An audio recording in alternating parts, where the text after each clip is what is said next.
Hello everybody, I'm John Hindorf, welcoming you to Road America. It's round 10 of the 2023 Idemitsu Mazda MX-5 Cup presented by BFGoodrich. Joining me in the IMSA Global Broadcast Centre is Shea Adam. Before we get to today's action, let's remind you what happened at the last rounds at Watkins Glen.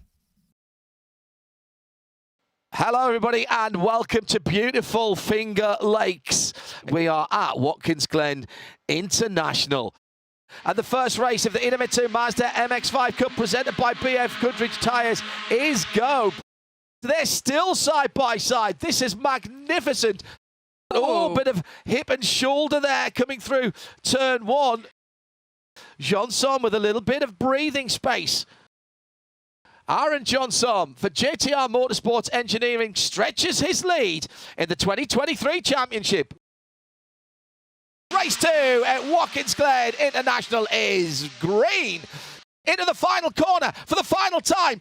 0.062 of a second. That's how we do it in MX-5 racing. After this weekend, there are just 6 races remaining on the Idemitsu Mazda MX-5 Cup schedule. The championship is close.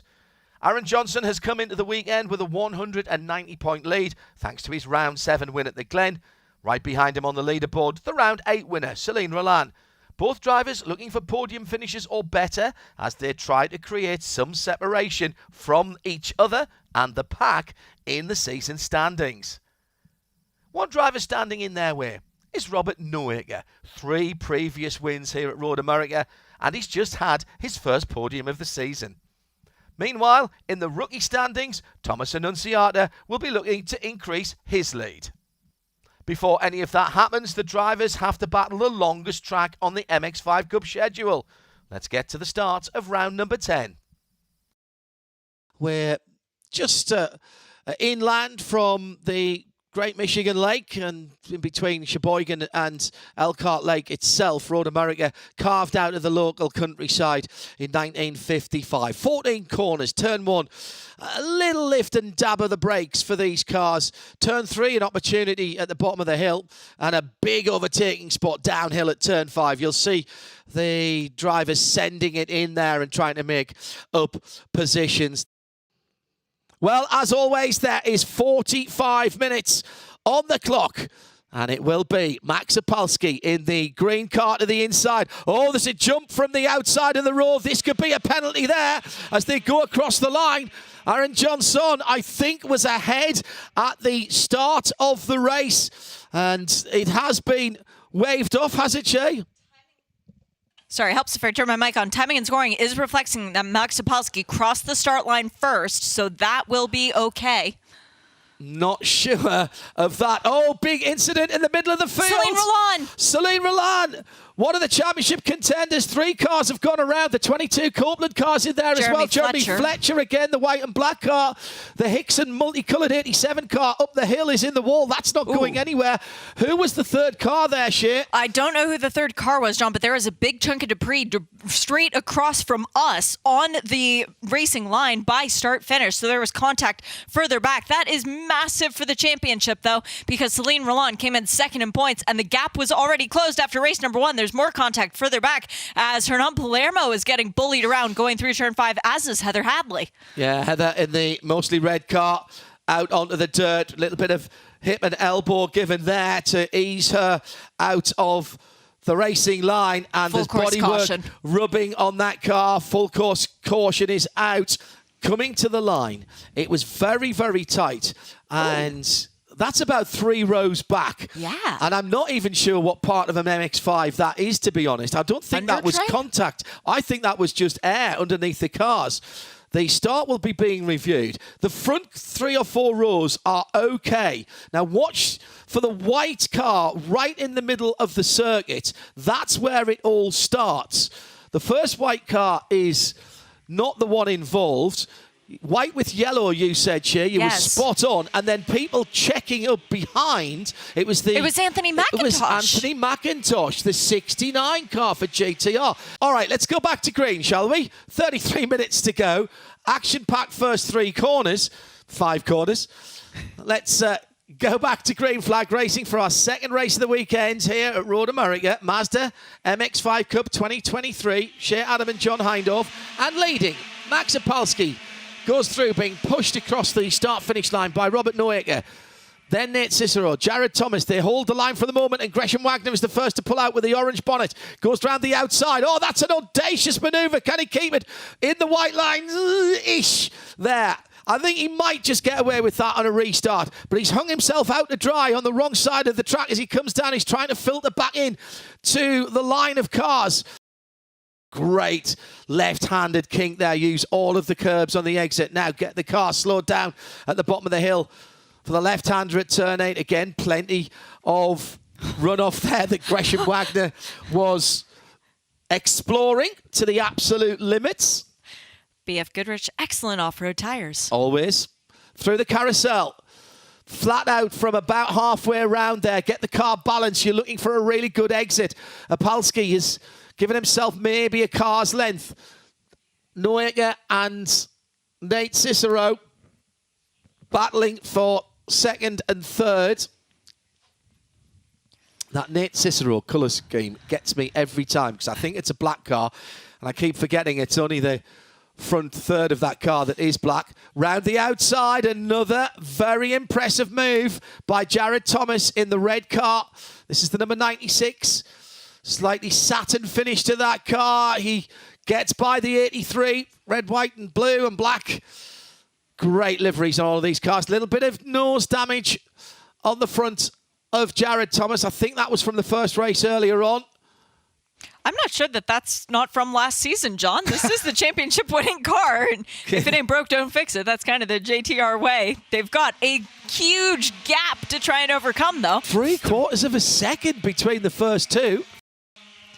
Max Opalski's best finish, just to put this in context, is fifth at Daytona earlier on in the year, and all of a sudden he is leading this race soundly. He's putting on a performance like what we're used to seeing from Jared Thomas and Gresham Wagner. Hernan Palermo going wide at Canada corner, but comes back on.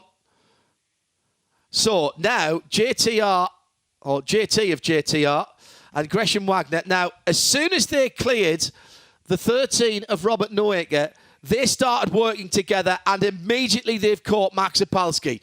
So that 3/4 of a second has disappeared. The top three will go across the line as one. Here they come to us now. We're on the left-hand side of the drivers. New leader, first time all race. Jared Thomas crosses the line, and it means that it's going to be harder for Max to claim those bonus points. He has led 5 laps so far, 20 minutes to go. We can get 5 laps out of Jared Thomas. He's going to take 10 bonus points. So now Max Opalski has shown that he can lead confidently. What can he do now that he's been dropped back down into third position? Under braking, all the cars moving around on the BFGoodrich rover down at the bottom of the hill at turn 3. More dirt being thrown up once again by Robert Noaker. That cost him places before when he came out the carousel. It's going to cost him places here. He can't be pushing that hard on the exits. Just taking away 1/2 mile an hour. Maybe 1 mile an hour on his exits. He's dropped in behind Jared Thomas. That's a great run by Opalski. He's back into second now as Thomas felt the need to defend from Noaker there. He was defending fresh air for a moment, though, because Noaker wasn't in a position to pass him. It doesn't seem to have hurt Jared in that red car in third. Easy to spot Jared. Red car, sort of that satin red finish. Gresham Wagner leads another lap. He's going to be happy that I put that little tick down on the chart. We have completed 9 laps of the race. Max Opalski led 5 of them, and Jared Thomas led 1. The other 2 have been by Gresham Wagner, who now gets passed once again by Opalski up the inside for the lead of the race. Wagner runs way wide through turn 1. He's followed by Thomas, who doesn't go nearly as wide, but Wagner is definitely on the radar of race control, particularly after that one, John, because that was well off the track once again. He's still side by side with Opalski after they've gone through turn 3, and now the long run up to turn 5, where the train of cars has chosen to back Gresham Wagner. That'll leave Opalski out to dry. Another pit caller from the end of that front group is Aaron Johnson. That is coming in for the drive-through. He did not have a drive-through. He was a car affected by a car that got a drive-through. Why is our championship leader into the pit lane? Really, and now Selin Rollan will be kicking himself that he hasn't been able to get any more points from this race. Oh, leader goes wide. Gresham Wagner goes wide at turn 1.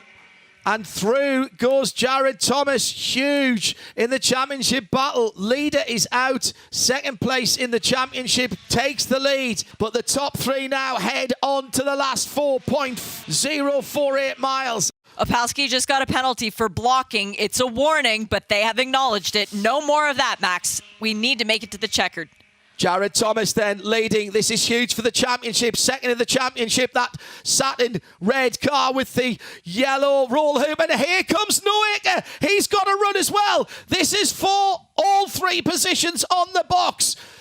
2 wide behind the leader. It's another blanket finish in the Idemitsu Mazda MX-5 Championship. And it goes to Jared Thomas for JTR Racing, and what a run. Controlled it from the front of the race. Great drive for Jared Thomas, who started in 6th but battled his way through the field for his 2nd win of the season. Let's go down to Victory Circle and hear from our winner. Yeah, it was a great win. So happy for my team. Going back to the first time I ever ran MX-5 Cup, my rookie season, we started here at Road America, and I finished 2nd. And I've had 3 since, so I was tired of being the bridesmaid. And, today, this morning stung. I felt like we had something if it would have ended under green. But, we went out there with a great car and let it mistake-free from the front. Excellent job by Jared and the entire JTR Motorsports Engineering team.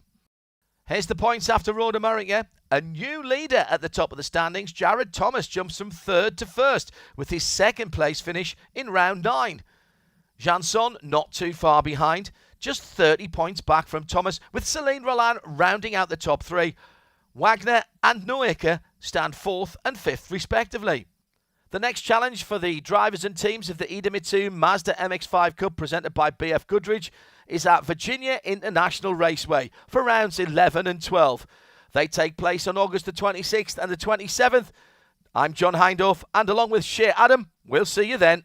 Bye-bye. This copyrighted telecast may not be reproduced, retransmitted, or used in any form without the authorized written consent of the International Motorsports Association. We would like to thank all of our loyal fans for your continued support, and we hope you enjoyed today's broadcast.